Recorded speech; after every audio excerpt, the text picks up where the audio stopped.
Hello बच्चों, कैसे हैं आप सब लोग। स्वागत है आपका हमारी आज की हिंदी की क्लास में। तो आज हम करेंगे हिंदी व्याकरण पाठ्य पुस्तक 7 का अध्याय 1 भाषा और व्याकरण, लैंग्वेज एंड ग्रामर। तो आज हम क्या जानेंगे? भाषा और व्याकरण के बारे में। पढ़िए और समझिए। बच्चों, दिए गए चित्र देखिए। बालक गाना गाने का संकेत कर रहा है। ट्रैफिक पुलिस यातायात रोकने के लिए संकेत देते हुए चिड़िया चींची कर रही है। दादाजी टीवी देख रहे हैं। श्यामा पत्र लिख रही है। अध्यापिका पढ़ा रही है। उपरोक्त चित्रों को आपने देखा। इसमें एक बच्चा संकेत करके गाना गा रहा है। दूसरे चित्र में ट्रैफिक पुलिस द्वारा यातायात चलने रुकने का संकेत किया जा रहा है। कुछ चिड़ियां आपस में ची ची करके बातें कर रही हैं। वहीं दादाजी टीवी में समाचार देख सुन रहे हैं। श्यामा अपनी नानी को पत्र लिख रही है।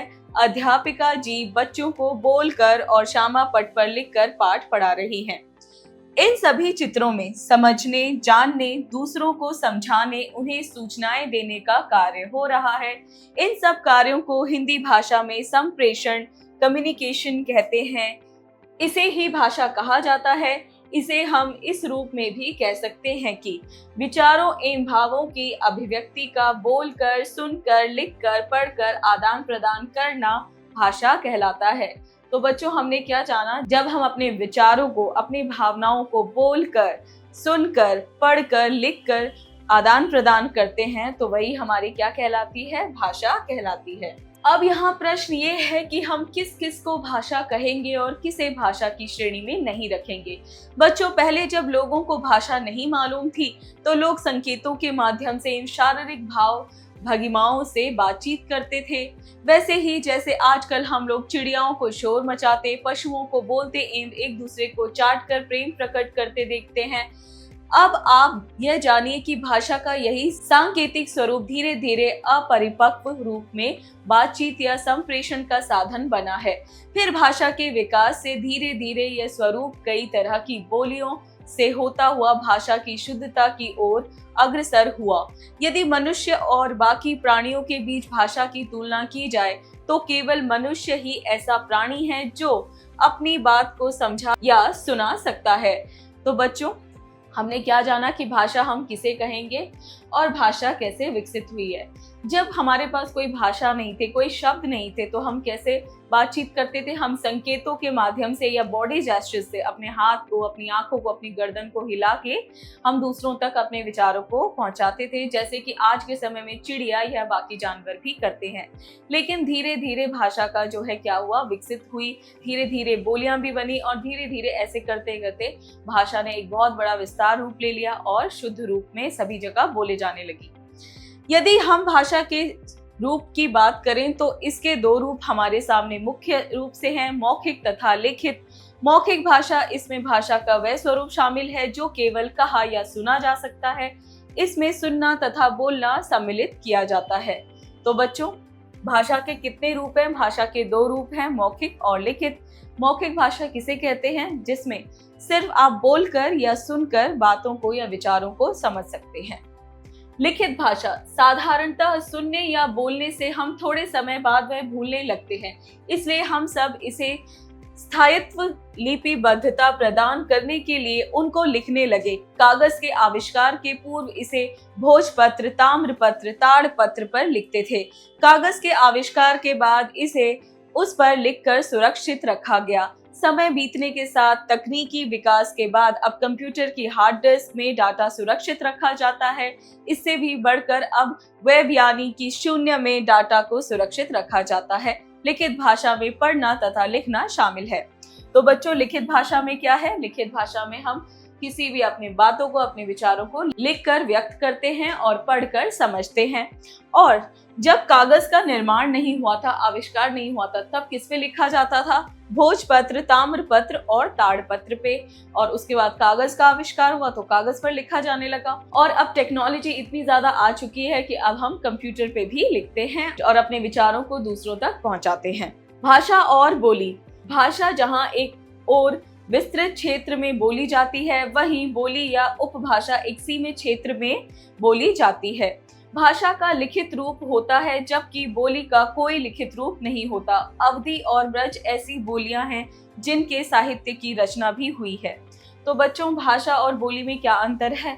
भाषा एक विस्तृत क्षेत्र में बोली जाती है, वहीं बोली एक सीमित या किसी एक पर्टिकुलर क्षेत्र में ही बोली जाती है।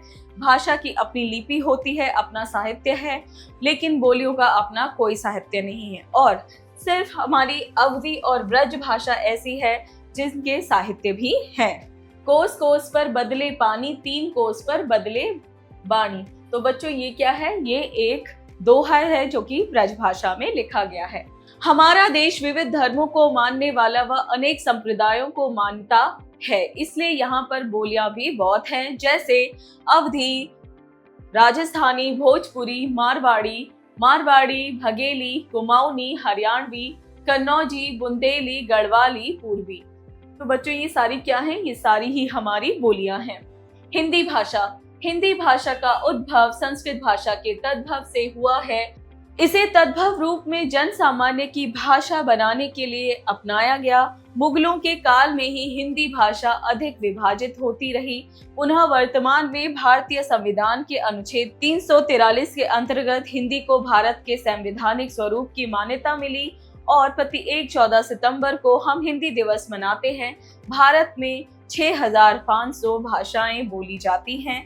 सभी यूरोपीय भाषाएं रोमन लिपि पर आधारित हैं। तो बच्चों, हमने क्या जाना? हमारी जो हिंदी भाषा है वो कहाँ से उद्भव हुई है? वो हुई है संस्कृत से उद्भव। और 14 सितंबर को क्या हुआ है? हमारे संविधान के अनुच्छेद 343 के तहत हमारी हिंदी को जो है राजभाषा घोषित कर दिया गया है। और हमारे पूरे भारत में कितनी 6500 भाषाएं बोली जाती हैं।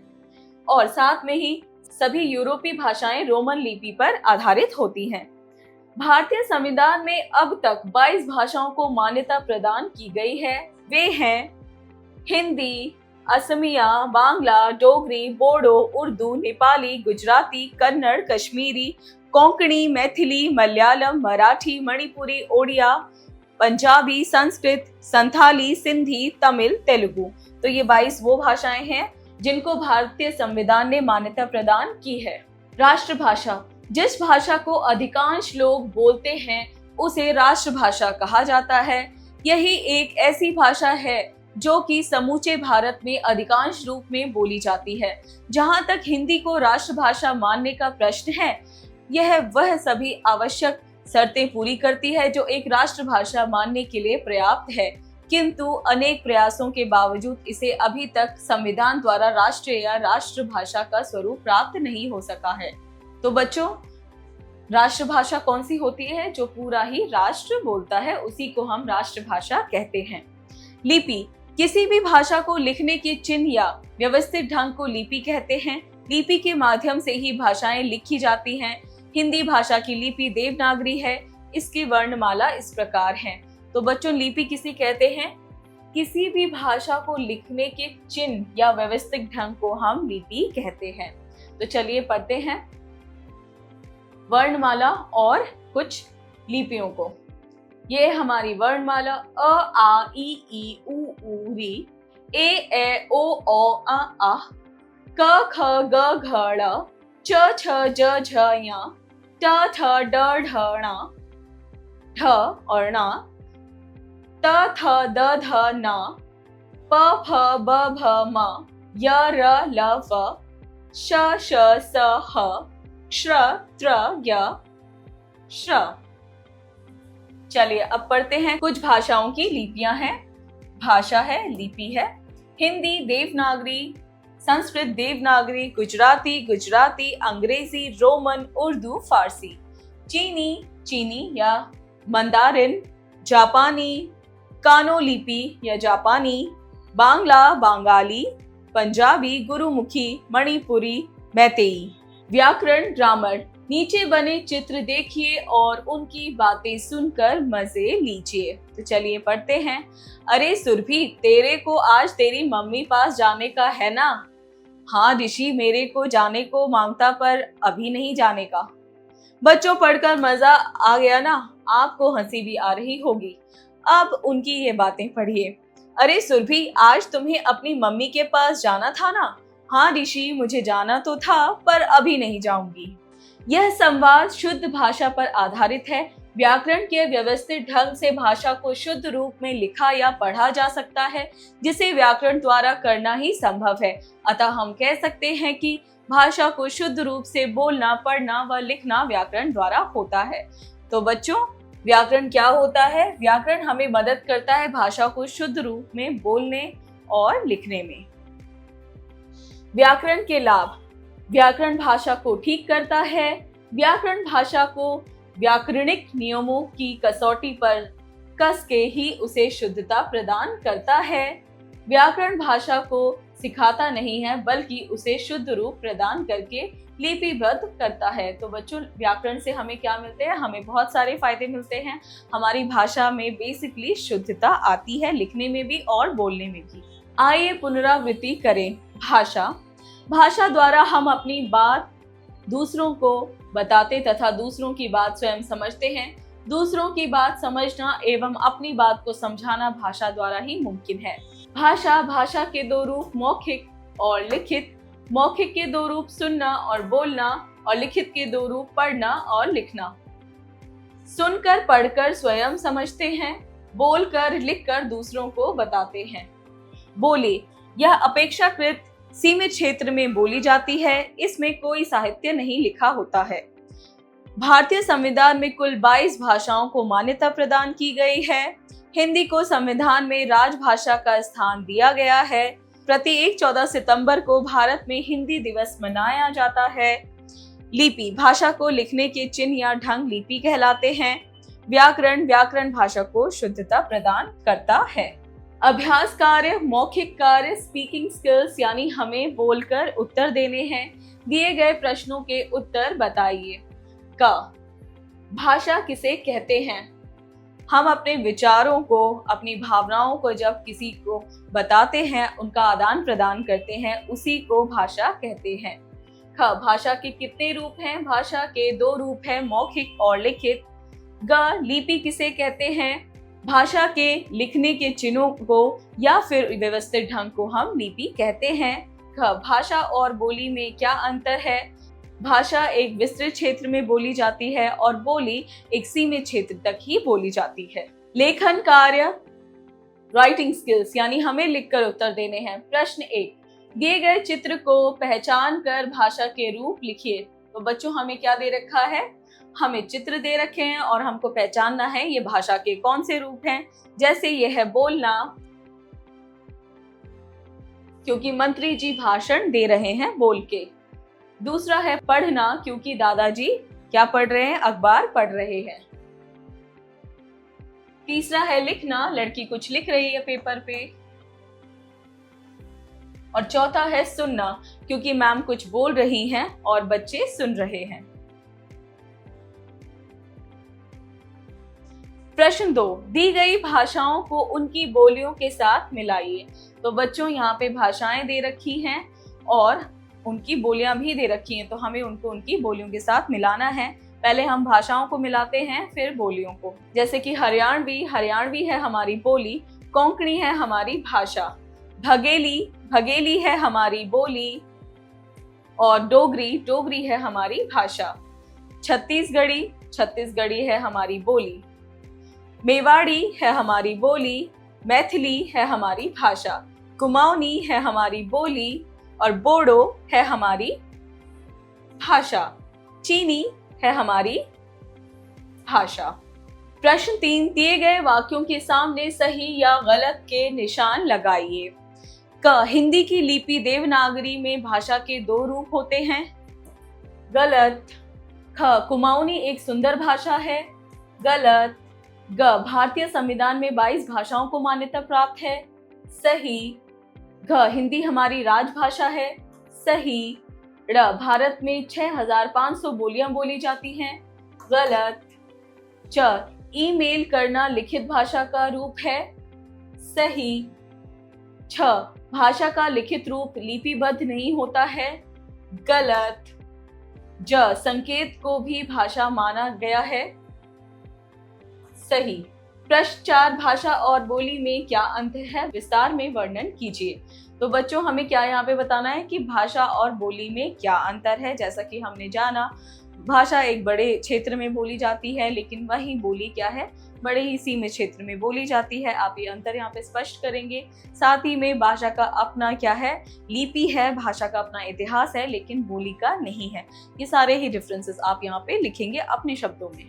सोचें, विचारें, क्रिटिकल थिंकिंग। प्रश्न 5, यदि भाषा को केवल सांकेतिक रूप में ही संप्रेषण का माध्यम बनाया जाता तो हमें विचारों, भावों की अभिव्यक्ति के लिए क्या क्या चुनौतियां आती। तो बच्चों यदि भाषा के लिए हमारे पास कोई शब्द नहीं होते या फिर लिखने का, सुनने का, ऐसे कोई माध्यम ही नहीं होता, सिर्फ सांकेतिक रूप होता, यानी कि हम सिर्फ संकेतों के आधार पर ही भाषा को करते, अपने विचारों को आदान प्रदान करते, तो हमारे आगे क्या क्या चैलेंजेस आते, आप सोचेंगे, विचारेंगे और यहाँ पर लिखेंगे। खेल खेल में ब्रेनस्टॉर्मिंग एक्टिविटी। प्रश्न 6, माँ को अलग अलग बोली में क्या क्या पुकारना चाहेंगे।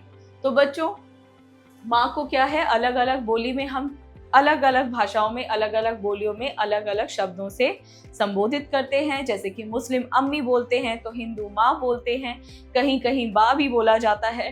तो आप क्या करेंगे, अलग अलग भाषा और बोलियों के बारे में जानेंगे और लिखेंगे कि कौन सी भाषा में माँ को क्या बुलाया जाता है।